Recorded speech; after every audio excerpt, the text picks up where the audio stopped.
Hello everyone, this is Amartya Smaran from Sakshi Post. Today with us we have Mohd Zubair Ali.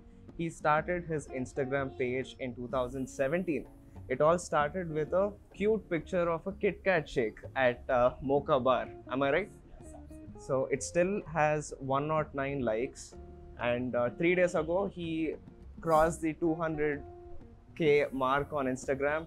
Congratulations on that, and such an inspirational story. How do you feel about it, and where did it start? Feels little unreal, to be very frank, because when we started 2017, we had no idea about how to go about Instagram, because everything was new. There were hardly any bloggers on Instagram, especially from Hyderabad. So everything was very new to us, and then slowly stories got introduced, and that was the time when I thought, okay, let's do something where people will get to know on real time basis what is happening in the city. So it's then I started, going to places, restaurants, clubs, lounges, and there itself, I started uploading live stories. That I'm at a particular place right now, eating so and so, the dish is priced at so and so, and then I used to continue that. And every single day we used to post that, going out, eating food, and posting about it. So that was something, a changing point for me. And after that, I never looked back. It's been an amazing journey, I would say. Okay, so I've gone through your entire Instagram profile, and what's amazing is that it took time for you to pick up. I think your first 5,000 followers, it was in the month of April. You started in February 2017, and in April, he hit the 5,000 follower mark. It's a struggle, right? Because initially no one's looking at your work. Exactly. And you're not getting the views that you want. So how did you deal with that period? So I feel that it is easy to start on Instagram, because the platform is free. You know what is happening on the platform, that you're supposed to upload stories, reels, post, whatever you want. But then being consistent and sticking to the plan is very important. That's the most difficult part. So when I started, it was easy for me to start off. But then the whole problem came in when I reached 5,000 followers, and nothing was happening. No engagement, likes are not being increased. There are no DMs, people are not responding properly, and I was like, what is happening? So I gave it a thought. I was like, am I wasting time here, or should I just delete the profile and continue with my regular work? But then one of my friends said, why do you want to do that? You're posting, however, just keep doing it. And then I think I didn't stop after that. I just kept posting, even though there was no good traction on the profile. I still kept doing that. But after a certain point, people realized that okay, this guy is here to stay. He's here to do something on a constant, regular basis. He's very serious about his work. That changed the game for me, and people understood the key. Okay, he's doing something, and then it just went on. All right. So what was that one post that took you off? I don't exactly remember which post that took me off, but I think it was the Instagram stories, I would say. That was a changing point for me, because in post earlier, what used to happen was, you can hardly put up only 10 pictures, not more than that. Yeah. So it was really difficult for me to, tell or show the ambience, the service, the food in 10 pictures. But then when stories came up, I started uploading everything. How is the ambience? How are the corners of the restaurant? How are the lightings and all? How does the entire place looks like?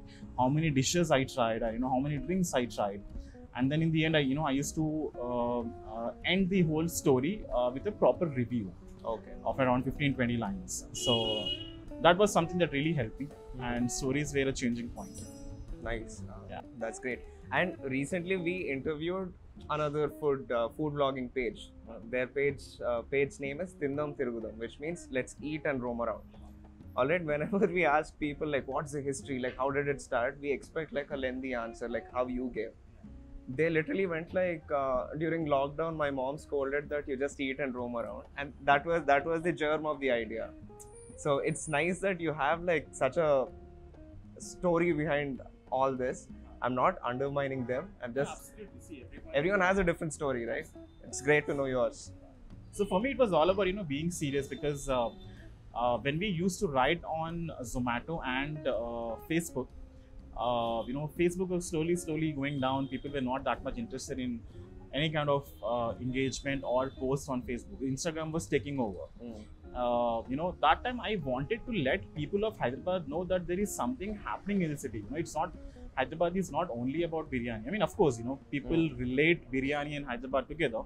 But then I wanted to let them know that, there are lounges, there are clubs, there are, mind-blowing events and concerts happening in Hyderabad. I wanted to let people know, okay, this is where you're supposed to go and, party or eat or have a good time. So I had a serious thought behind my blog. Okay. So I was like, okay, no, let's start and, let's go ahead with that. Nice. And you received about 7. You've received the best food blogger award. Yeah, best food influencer of Hyderabad. How does it feel? 7 times? 7 times. 7 times. My God. The first time I got, I was very emotional. I took my parents because it was the very first award. And that time, not one, but I was getting 2 awards. Okay. One for the best food influencer and one for the best influencer in Hyderabad. All right. So that was very moving and motivational for me. So I took all my friends and parents over there, and they were very happy. And then things just fell in place. People started recognizing you. People started checking your work, started contacting you for various things and projects and all. That's how the number from 1 to 7 increased slowly. That's amazing. So we had Sofre and he ordered 2 dishes. What are they? Burger and? Burger and the sandwich. Sofre is again, known for the sandwiches because the breads that they bake are absolutely delicious, and the recipes that they have are very different from others because these are the recipes that have been borrowed from their great grandmothers, and these are very homely but at the same time very commercial also. This is something you will not find anywhere else. Yeah, that's the speciality of the place. Nice. And I'm very glad that he's paying for the food, and I didn't get my coffee, and I'm absolutely disappointed. No, just. All right. So most of them feel, when you start a food blogging page or something, it's just clicking a picture, putting up there, going back home, sleeping. That's not what happens. So That's not what's that struggle like? What's the making process? So I will not talk about making process. I would say, for someone who's starting off on Instagram or who's willing to do a food blogging, I would say it is not only about, clicking picture and posting on Instagram. You will have to first know a little bit about food, the history behind it, what is the restaurant all about, what are the specialities and all. Go to that place, try the food, try to understand the flavors that they have, the products that they have. Then you click pictures and, write about it. That is what will make you different from the crowd. That's what I have been doing from years now. So it's not only about, clicking pictures and uploading on Instagram. I always try to get deeply into a particular dish. For example, this is a sandwich. I really want to know what are the ingredients they have used, to make this particular sandwich. And, what is the marination process that is going inside the meat. Okay. So I really want to go in depth. So this is how you will be standing apart from other bloggers or other influencers. It's just not about I ate that. Just about I ate this, I went there, I did that. No, you'll have to go a little deep in the subject. Only then you'll gain knowledge. You'll be able to also express the same knowledge on your post. That's great. Can we have a bite? Oh yes, we'll do that. Because I think that my first interview, it was about Halim. Okay. And I struggled a lot to eat and talk. And the first bite that I had a bone in my mouth. I had to literally chew the bone because I couldn't spit it out.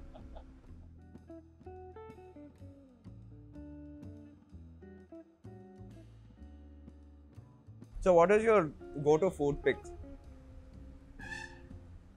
Being a Hyderabadi, it's always been local food for me.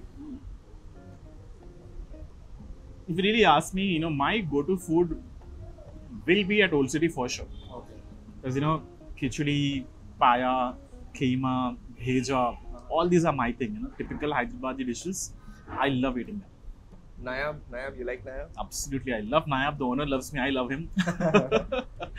I've been known, we both know each other from really long.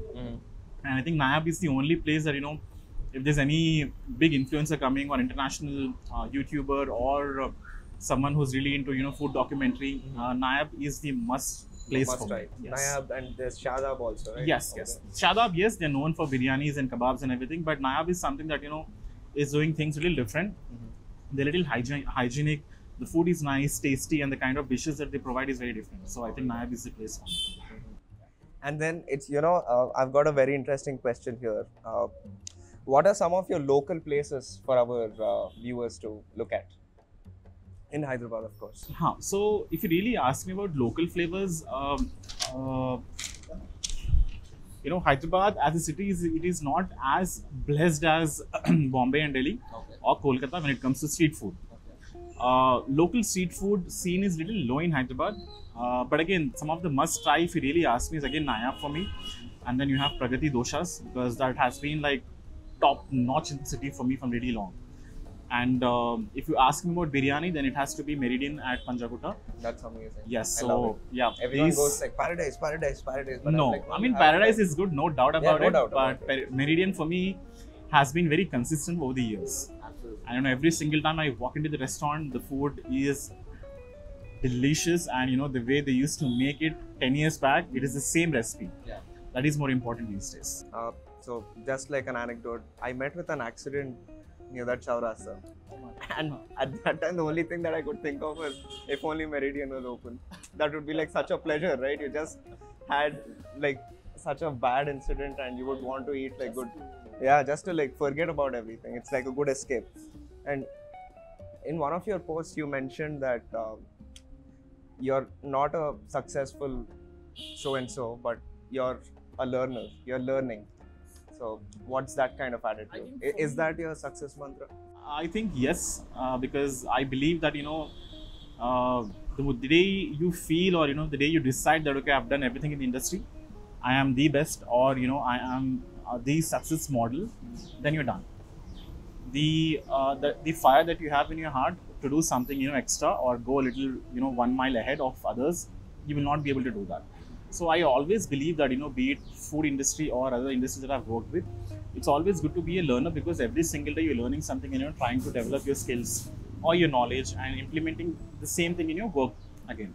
So it is very important. Every single day, when I get up, I tell myself, well, let's go do something different today, or do something or learn something today, because that will keep you going in a longer run. For people who really wants to start food blogging only for 15-20 days or 1 year, 2 year, then yes, that mindset of okay, I'm the best, or I have reached certain level, these are my followers, this is my views, it is good for them. But for someone who has taken food blogging as a profession or who really wants to go on a really long way, then for them it is very important, you keep learning things every single day. So that's, if you say success mantra, yes, I still believe I'm still a learner, I'm still learning a lot of things in the food industry, and I'll keep doing that. And I need to keep looking at the questions once in a while. Yeah. So what are some of the key qualities you look for when you visit a place? Food, of course, has to be the best because the competition is growing so rapidly and so quickly in Hyderabad. You cannot mess with that. The food has to be top quality. The service, of course, makes a lot of difference because the people who are serving, the waiters, the servers, are the face of your restaurant or a club or a lounge. So the service has to be really good, and ambience to a certain point, because Hyderabad as a city, is known for going to places, visiting a lot of restaurants, club, lounges, sitting and having the whole experience. So that's one of the reasons why Hyderabad doesn't have a lot of food, street culture in Hyderabad.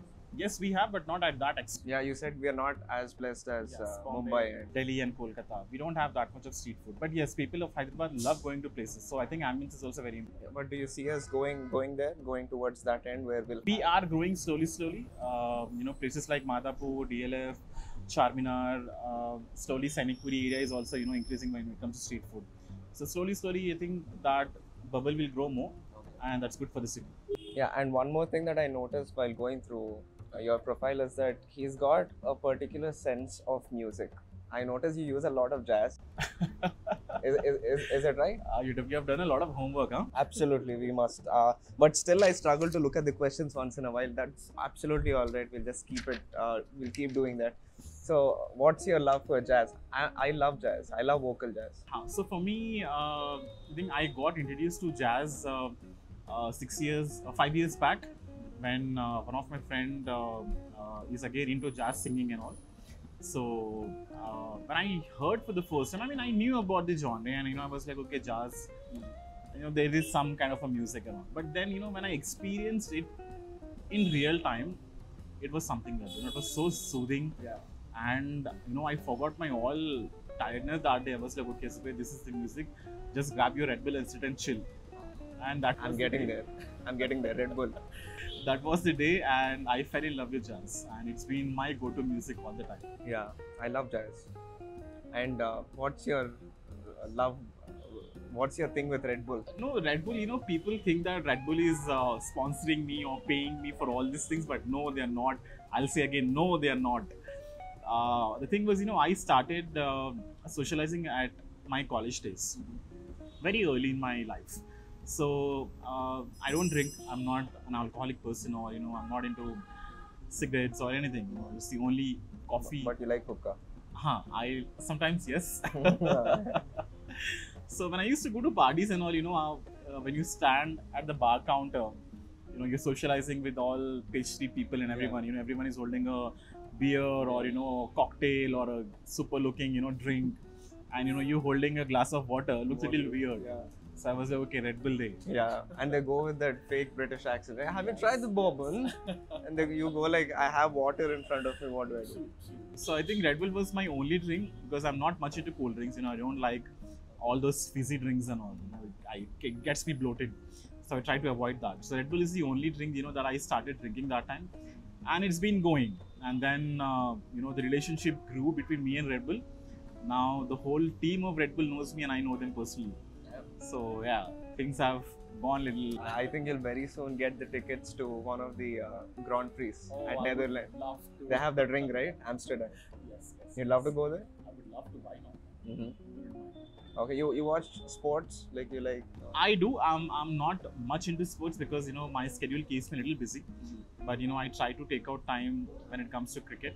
Yes, cricket in India is a religion, and I'm one of the parts. So, what kind of role did your family play? If I'm not wrong, you have a beautiful wife. Yes, I do. Yeah. Has she played an instrumental role in? Of course, she did. I think whenever you want to do something different in life, you need a lot of support in that. Be it your friends or family or your relatives. So when I started food blogging, I was working with Zara that time. I was a store manager over there. So imagine leaving a place like Zara, an international brand like Zara, and coming into food blogging, which is very new. So that was a little shocking for my parents, because the eldest in the family is leaving a fixed job and coming into something like this, which is a freelancing again, and in which he's not yet settled. He doesn't know what needs to be done. He doesn't know how much is he going to earn after probably 1.5 years, 2 years, whatever it is. So my family was a little shocked, and they were like, what are you going to do? But then, I kept going. I didn't stop, because I really wanted to know them, understand, okay, this is what I'm going to do now. I fell in love with food blogging, and I really wanted to do that one. So there was one time, where I was just going out, trying to meet people, pushing a lot of content on Instagram, uploading a lot of pictures, videos. You're doing it all out. So there was one time, when media caught the attention of my blog, and they started, writing about me. So be it Times of India or Indian Express or Deccan Chronicle, everyone started writing, okay, there's a guy called Hyderabad Food Diary is doing so and so.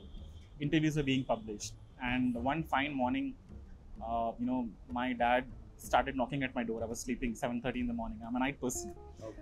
And early morning he's knocking, and I'm like, "Kaun hai yaar?" And I opened the door. My dad is standing, and he's like holding a Deccan Chronicle paper, and he was like, "Is this you?" So I told him yes. And then he's like, this soja. I think that soja was okay. My family accepts me because that was the time. I thought that was the day. They never asked me after that. They said, what are you doing? How much do you earn? What are your plans? They never asked. And then yes, I got married. We dated for a year. No one knows this, okay? We dated for a year, and while we were dating, that confidence that I got through my wife saying that it's where you're supposed to do this, you're supposed to do that. That helped me a lot. That little push that you need in your career. I think it all came through her, and I'm super glad and super happy that I have a wife like her, and I'm blessed. Yes, that pushed me really well. That's awesome. And you know what? You know that you made it in life when you wake up and your parents don't scold you. They go like soja. Because till date, every day I wake up, my mom goes like, is my nickname in the family. Yeah. There's nothing cute like Chotu, like, come here. That goes. So like we'll go with the rapid fire round now. So I've got like set of 12 questions. All right, quick. Before that, we'll take a bite.